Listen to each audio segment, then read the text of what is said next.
Hey, welcome back to Postal Barbecue. I'm Javen Postal, and today at the grill we're smoking up some delicious beef short ribs using the Jumbo Joe grill. And just like always, I'm going to put all the show notes as well as the full recipe in the description box below, so make sure to click down there to see everything that you need for this cook.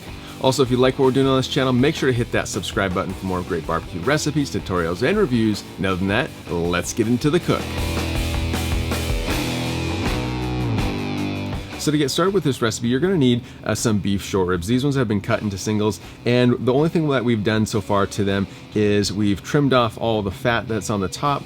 The next thing that I did was dry brine these beef short ribs overnight using half a teaspoon of kosher salt for every pound of meat. Now that the dry brining process is done, we're going to go ahead and apply our barbecue rub. And we're going to make sure we get a nice coating of that rub all over each side of these ribs. And the rub that we're using doesn't have salt in it today because we did that dry brining process to begin with. With these short ribs all prepped and ready to go, it's time to get our Jumbo Joe grill all set up for cooking around 225 to 250 degrees. To do that, I placed about 10 briquettes in the corner of our Slow N Sear and got them fully lit. Next, I filled up the remainder of the Slow N Sear with unlit briquettes, and you can see that I'm using some reused briquettes from the last cook as well as some new ones mixed in there as well, and that's just so I can use up some of those older briquettes.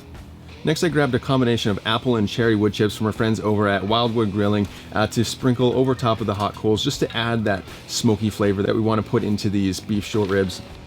Along with that, I added a pan of water and placed it on top of the grill grate just to add a little bit of that humidity that we're looking for.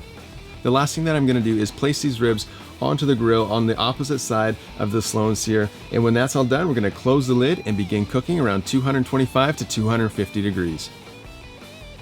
So we're 3 hours into this cook, and I want to open up the lid and show you what they look like. You can see that these short ribs are coming along really nicely. They've picked up some nice color from our smoke, but they still need a few hours to cook and become real tender. Also, you'll notice that the water in the water tray has evaporated, and so we're going to top that back up to last another few hours. Once that's done, we're going to close the lid and continue cooking these until they're probe tender. So after about 6 hours of cooking on the Jumbo Joe, these beef short ribs have reached an internal temperature of 203 degrees. And so I'm going to open up the grill and just make sure they're done by probing them for tenderness. You can see that the bark is formed really nicely on these ribs. And when I poke it with my ThermaPen, it just goes in just like going into butter. And so I know these are done. So what I'm going to do is I'm going to pull them off the grill and wrap them in some foil and just let them rest and hang out for anywhere from 45 minutes to an hour, just to allow them to become even more tender for our taste test.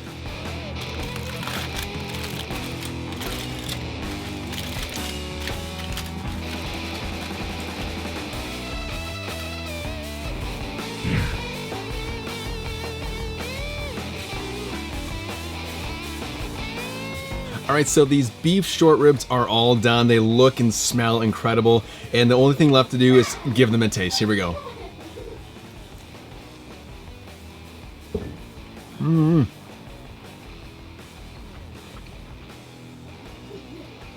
Man, that is incredible. It's tender and juicy. That rub we put on is just phenomenal. I can't get enough of this. The ribs are all done. Now it's time for the taste test. That's so good.